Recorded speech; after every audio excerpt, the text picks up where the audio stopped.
Journalist Kara Warner. Let's see. Oh, there we go. I'm so excited to be here. How rad is that episode? Has anyone seen it the first time? Was this the first time for anyone? Oh, yes. Okay, good. Well, we're all here to talk about it and the wonderful people that are responsible for this performance and this wonderful show. Please welcome your stars, David Gyasi, Essandoh,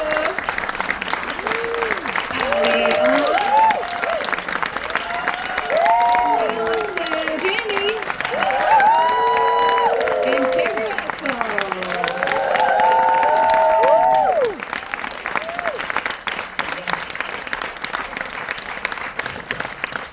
I'm delighted to be here that we can all talk about this episode with no spoilers to avoid. A couple people, this was their first time viewing. Can you all talk to me about where you were when you read this? Because I know Allison has a fun reaction to kind of finding out what goes on, but where were you? What happened? What were your reactions? I think the rest of them, you guys were all together in London. Yeah. I was in my house here in Los Angeles, and I read it. I was sitting in my kitchen just reading it, and I turned to that last page, and I just went, what the f-? Blew my script across the room, and it was just my two dogs who were like, it was crazy. I didn't see it coming. It was the most incredible reaction that I felt reading a script, the most incredible script reaction that I've ever had. So Deb had just said, you're going to come in and play the vice president, nothing else. Yeah. She said I was going to have to make some decisions that were morally questionable. I might not be a good guy, but I was going to be. And I said, okay, I'm in. Excellent. Yeah. How about for the rest of you, kind of just this finale episode and everything that goes down? Were you were all together at a table read? Yeah, but the last scene had been redacted, so we were told we would find out at the table read. Yeah. But Keri knew. Gangster. Yeah. It's part of her EP knowledge, yes. That's awesome. I'm a slightly slower reader. So my face was like, I was kind of reading it off everyone else. And Otto had like the same reaction as Janney did. Yeah. Because they had redacted it, so they told us not to read it until we got to the table read and don't turn to the last page. So we get to the last page, and then she's like, get the mess around the phone, blah, blah, blah, blah, blah. The president is dead. And I picked the script up and I threw it across the room because that was gangster. Deborah Kahn is a gangster. I agree. I would love to kind of, just talk a little bit more about the fun of the episode. Keri and Allison, there are several scenes that are so great, but I love the kind of keep your eyes on your own paper, like that whole sequence. Yeah. The map scene was a lot. It was like I had to learn. It was sort of like doing this and learning choreography and learning where everything was on that map, and I had to really know exactly where those nuclear bases were, and then have so much information to it. It was. I read it and I thought, I can't wait to do this. I hope I'm going to be able to do this. I really want to do this because it was such an exciting scene. Even though just coming in with the map, dragging the map, and finding the piece of, what do you call it? Charcoal. Thank you. In the fireplace. Yeah. It was just fantastic. And then wiping your hands on your dresses. So good, so strong. So fun. Keri, I'd love to kind of talk about the ups and downs for Kate this season. Did you want her to want the job? Did you want her to want the VP job, or how did you feel about kind of? Yeah, I mean, of course. I think that's what's so fun about what Deborah wrote is there's, there are so few women in positions of power in politics, especially in this country, and I feel like of course you root for her, and she's amazing, and she's singular, and then you find out more, and then you hate her. But that's what's so fun and juicy, and the constant switching and the extremes of it, and so fun. And I also love that her Kate's judgment of her pushes her closer to this thing that she never really wanted. It's all just so fun. It's so fun to play. I haven't hated her yet. I don't know about you guys. I don't hate her at all. Allie and Otto, I would love to talk about your dynamic too, because there's really great sparring, but also there's some really sweet kind of vulnerability. Can you talk about that? Just I guess I'm the sweet, vulnerable one. She's a badass. So, I don't know. Early in the season in the hospital, she's big. Yeah, I think she's pretty shook up. She's not a heart. She's just got a really good cover. Yeah. I remember shooting that scene in the hospital, and our director Alex Graves was like, you shouldn't cry. And as soon as Allie sat down and started talking to me, I'm like, I can't stop. That was I loved shooting that scene, even though I was not well in that scene. Yeah, I mean, I think what's lovely about the relationship, and it's similar to all the relationships in the show, which is that it's never one thing. You're always playing two opposing feelings and desires, and I think Stuart's a lovable guy, but he's also like bugging Idra at work. Like, it's inappropriate. But we're at work all day long and all night long. At some point, I gotta bug you about what we're doing. I work at something else. It sort of makes sense though, because I mean, outside looking in, right? These are really high pressure jobs, so it makes sense that you would be talking about work all the time more than prioritizing your personal life, and that possibly romantic entanglements at work would be discouraged. But it's still fun to see how it played out. How do you feel about, as fandom calls it, end game, and them sort of ending up, your characters ending up together in the end? Oh, okay, yeah. Oh, as Otto, because I'm kind of romantic, so I hope they end up together. Yeah. As Stuart, I don't know. She's been like banging him around. But I think Stuart deserved it. Like, Allie want them to end together, but I told you, Matthew, my guy, when he watched it, he was like, I do not like the way they're talking to Otto's character. Thank you. What's coming up with this? That was his beef. He's like, I do not like the way they're talking. That's great. I actually wanted to ask Otto too, since we're with a group of actors, how do you specifically play an injury? I don't know if there's like if hair and makeup helps, or obviously the crutches help, but since you're kind of getting better each episode, I'm just kind of wondering what you do. Yeah, I kind of don't play the injury, because I think that's part of it. It's like he doesn't want anybody to know he's in pain. So like the less I do, the better, because also you don't want me doing a bit. No. But I think, that's a great question. The obstacle being the pain that he's trying to avoid and not show everybody that he's in some pain, because it was a pretty traumatic thing that happened to him. Yeah. So that's going on the whole time with everything with him, I think. Nice. I always wonder about that too, because obviously you have like a bruise that's makeup, but I don't ever know if you're like reminded when it's touched. And that kind of Well, I banged my head against my trailer. very method. Love it. David, you get to do what's exciting, because I feel like we do get to learn more about you this season. Do you have kind of a favorite aspect of how we get to dig into your character this season? I feel like he's the smoothest operator. I don't know if that's an accurate assessment. Wow. So far, it might. Who knows what's going to happen next? Very smooth. I don't know if I had a favorite this season. I've said this before, but honestly, I felt quite sad for him this season. And recently, I found myself in this really privileged position to be in a room of these beautiful, powerful, strong black men that had all gone to elite schools.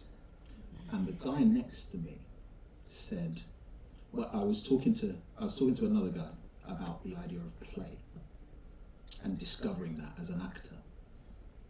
And the guy next to me said, now this is a guy who was born in Kumasi, was given a scholarship to go to Eton, and then a scholarship to go to Oxford, worked for a law firm, started his own company, and he said, you know, I'm just starting to build my relationship with play now. and the whole room breathed a collective breath of like, I get you, because you just can't fail. And so I've spoken before about this kind of internal scream that Dennison has. Like he should be Prime Minister. Like he should be. He's been brought up this way. He should be with Kate. Right? There's this scream, but he can't mess up.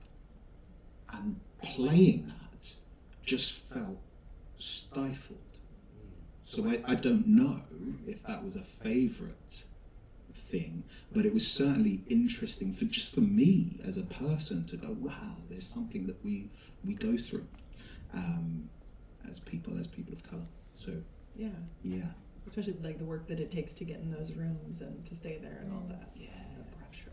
Yeah. That's super interesting. Can you talk a little bit more, actually everyone's prep or kind of your favorite aspects of research, because obviously this is a fictionalized version of international affairs, certain parts of it, right? But I'm just wondering kind of what your favorite parts of learning a little bit more about the world you're portraying were. If there are any favorites, or your favorite aid What or was that movie you had me watch? It was the Netflix. The Human Factor. The Human Factor. That I watched that documentary, and it basically traced. It was the Israeli Accords back in the '90s that Clinton put together between the Israeli Prime Minister and the PLO, and all of the things that the people behind the scenes that you don't know any of their names, just like all the characters that we play, were doing to make that just a handshake happen. Yes. I found that absolutely fascinating and devastating, and I couldn't believe how much work these people put in, because we don't see it, because that's their purpose. They're supposed to work behind the scenes to make it so that we don't, bomb each other, stuff like that. I mean, and Deborah has always said, what we've always said is that this show is meant to be a love letter to the Foreign Service, which is steadily being dismantled in this country. It's just this army of these incredibly bright, usually young people giving everything that could be off making money, at a hedge fund or something, and they're giving their life to serve, to be public servants, and it's fascinating. And so, because of the show, I've had the chance to, meet a lot of people and go to these dinners, and so all of that stuff is under research, and things like that documentary, and The people are amazing, and the People are stories that they have, and the insight that I feel like that we're all gleaning every time we go to something, and you get a little personal story, and you're drawing from that, and it's also like not the personalities you think for how serious the job is, and that's really helpful, because you just have to dispel your notion of like what that is to do, and they don't look the way you think they'll look, or and their senses of humor are there's a lot of gallows humor, I think. Yeah, for survival. I looked at a lot of just the trajectory of someone like Hillary Clinton, a woman who spent her life in public service, and what that's like. Any woman who leads under intense scrutiny because she is a woman, those kinds of being the woman that Grace is, being judged, being underestimated, and using that to her power. She is to her advantage. Just reading up about all different kinds of women who lead, and how difficult that is. And it was wonderful getting to play someone that was so. It was difficult for me to play someone that was so still and so different than I am. I'm very, gesticular and everything, and I had to learn to just own the power, just own it, and it is really hard. But doing that scene with Keri, the dressing, which is speaking to what I'm talking about, because on the outside we're talking about image and what she put on a bra, brush her hair, blah blah blah, but really it's about legacy. It's about being able to stay in this world of men usually, and have staying power. And it was kind of, she was giving her great advice, although it seemed like she was being mean. She was actually really helping her, because I think she really sees herself in Kate. Yeah, it definitely feels like that sequence, especially, is like grounded in reality. There's a double standard that we just can't. It's there. No matter how hard we work, and we're still going to work at it. Yeah. Have you received feedback from people in Foreign Service? Has there been any like great reaction so far? Like what are people saying about how it's portrayed and like what you get right? Not that that's what you're trying to do, but this is an entertaining show. People have been really nice about it. Yeah. They've been really nice Yeah. for the most part. I mean, I think it is sort of an unseen, generally an unseen world. And we're trying to shine a light on it and celebrate it, and yes, fictionalize it and put it in these beautiful places. I mean, I'm sure they don't always wear these beautiful outfits. It's not always you don't always get sent on a mission to Paris with your like work crush. Yeah, but I mean, I was at Jane, Ambassador Hartley's, the real ambassador, at a function she had, and President Obama was there, and he and Jane are very close, and he said, he was like, yeah, Jane, I'd like to see you talk to Blinken that way. And we all had a big laugh. But also, he watches the show. Yeah. That's great now. And Blinken came to visit us. That was cool too. Yeah. We were shooting in the embassy in London, and he had just finished this epic trip to China at the time, and we had to stop filming so that he and his crew could like come in and whatever he was doing, change clothes and do like a important meeting, and they're like, oh, Blinken's gonna come by, the secretary's gonna come by and say hello. We're like, is he busy? He can get out of here. And it was so cool and so nice. And yeah. Oh, I love that. Do you all have a favorite sequence or scene that you are not in? That was, I know a few of you were watching the last sequence for the first time, and like I'm wondering if there were any of those surprises, like just watching your fellow actors. Shout out to Rory and Rufus too, who aren't here, but do a great job this season.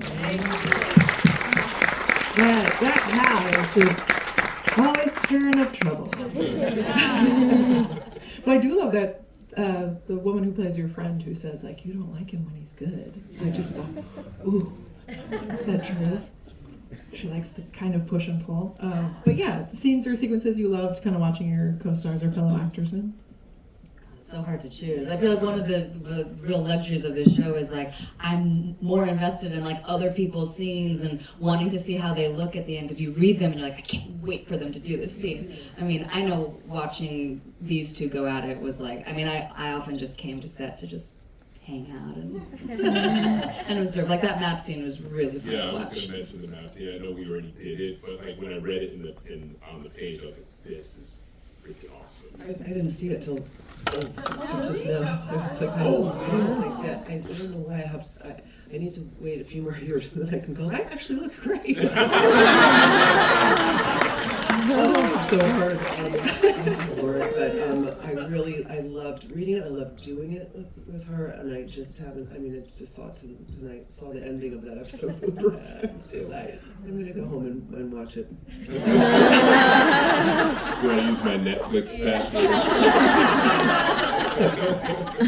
I think I speak for everyone in this room when I say you look amazing.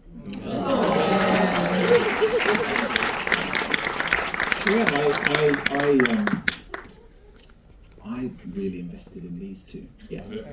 I just love their dynamic, and that scene that you were describing. Yeah, and at read-throughs, I find myself reading slowly. Oh yeah.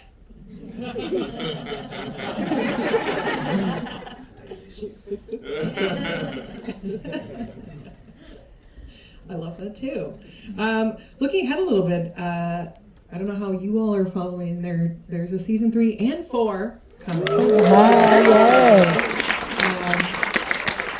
One special little thing for people who've been following Miss Janney's career for a while. You're reuniting with Mr. Bradley Whitford as your husband in this pretty awesome. Deborah called me and asked me. She said, "Would you be all right if she didn't, thinking maybe I what if I hated each other?" I was so excited to have Brad come on board because I knew how much everyone here would love him too. That he would fit in with this group of people, this wonderful group of people who are so talented and so. I said this before. They take their works. They work seriously, but they don't take themselves seriously, and that's what makes it so much fun to be on set with people. And Bradley he's just the consummate entertainer. He makes everybody laugh, crew, everybody. He's hilarious, and he's incredibly smart, and he's incredibly great in this role as Grace's husband, because he's sort of like he's sort of the guy who has to hold the purse now, and he's feeling all jealous, and it's kind of fun to watch him squirm a bit and be uncomfortable. It's really... Did you get to make the call, or did you guys connect after? No, okay. I didn't. I just wonder if he was like, "Hey, we're going to work together again." Obviously, you can't talk too much about it, but are there things that you're really looking forward to exploring further, and also getting to have a season 3 and 4 on the horizon? Hopefully gives you a little bit more runway to kind of get there, as it were. I just started doing the ADR for 3 because it's finished. We finished filming it already. And I think I did like the first 4 episodes or something. And Deborah's writing is so good. It's so fun. First of all, I mean, it's such a great ending, I think, of 2. But the episode 1, of 3, it's even better. It's so good. And I have to say, yes, the reaction of reading that, but the episode 1, that, I was like, so good. And she it's incredible. It's great. It's so fun to, to have this show that, it's not about some, I mean, yes, we did have an explosion on our show, but I mean, it's not just like someone's getting killed or a big explosion. Yeah. Her explosions are like, there's a human cost to it, and that first episode is so good. And then it just gets better and better. It's such an interesting curve to take, and she really goes for it, and I loved so much of season 3, and who knows what she's doing for season 4. I begged her to tell me, and she said no. I was like, yeah, well, since you are an executive producer, what do you like to do in that role? Is it something you get to know ahead of time a little bit? I mean, I do, I guess a little bit, but sometimes it's good to not know everything, but also because it changes so often. So there's a lot of cooks in the kitchen, and you don't want to fall in love with something that doesn't come to pass. Sure. About the rest of you, season 3 tease or hopes and dreams. Although I guess it's wrapped, so hopes and dreams is sort of theoretical. Hopes and dreams for us. Relationships are juicy, and all the different kinds of relationships, they all get more complicated. So that's really fun, and Deb has a way of always exceeding our expectations. It's like she's incredible, and then you read the next script and you're like, I'm surprised. So yeah, I think everything gets more nuanced and more complicated. Yeah. It's the way everything evolves. It's just like Keri's saying. It's so good. You get something like how this season ended, and you're like, all right, we're done. You know what I mean? I mean, even if we get another season, it'll be all right. Yeah. But then you're like, holy shit, right? And it's all of those things you're talking about the depth of you think you're at the bottom already, and it just keeps going. You're like, this can go forever, and I'm having a great time. So I don't even I'm not an executive producer, so I don't know shit, right? So not yet. But what's great is I love not knowing. I love getting the next script, and I will read it on my phone as soon as it comes out. I hate reading on my phone, but I'm like, oh my god, it's like, this is what happens to Stuart, man. Oh, I'm Stuart. Oh shit. I'm really lucky. That's actually good to know. Everyone gets the scripts at the same time. It's not like they're piecemeal, except for the one redacted season 2. One redacted, the gangster script. Yeah. Is it always the same time each week? When they're going to come? No. Sometimes there's a little bit of. Yeah. A little bit of The waiting. read-throughs are so fun. I actually love going to the read-through. There's read-throughs are fun. Oh yeah, microphone if you want Yeah, to. sorry. David, you were gonna. Would you want to do a little season 3 tease for your? A little season 3 tease. Yeah. Whatever you're allowed to say. Here we are at Netflix. So I spoke about that internal scream Yeah. from season 2. He gets to scream a little. Just a little bit. Scream a little bit. Yeah, because he's very, I'm looking forward to his freak out, maybe, I guess, because you're so put together. He's so, Yeah, maybe like one button is up. But it's gonna pop off.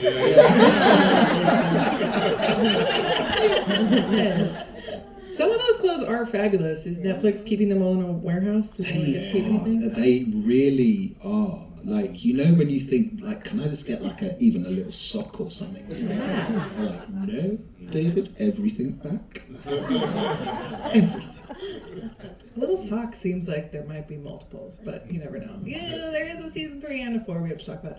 We're coming up in our last bit of time. Anyone want to close us out with some wonderful words for the audience, or anything else to leave this wonderful group with? Obviously, we have to watch season 3, episode 1 because it's Take it away, Janney. Yeah.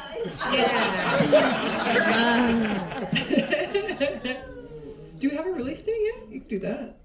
A season? When season 3 is coming? Yeah, no, I don't think so. Last year we came out on Halloween, right? Yeah. Yeah, And Okay, well, that again, I don't know. We don't know. I'm gonna guess October. we'll hope for, You heard it from me, October. fall release. No one's doing this over there yet. Fall-ish is what I heard. Yeah, Fallish. yeah. Just tell her we're here. She'd do the perfect. Yeah. Yeah. Ending. Let's call her right Okay. now. Hopefully she's writing Yeah. or on vacation. Yeah. Well, good. Well, I thank you all so much for coming to speak to everyone and for this wonderful ensemble. You all know the Diplomat streaming on Netflix.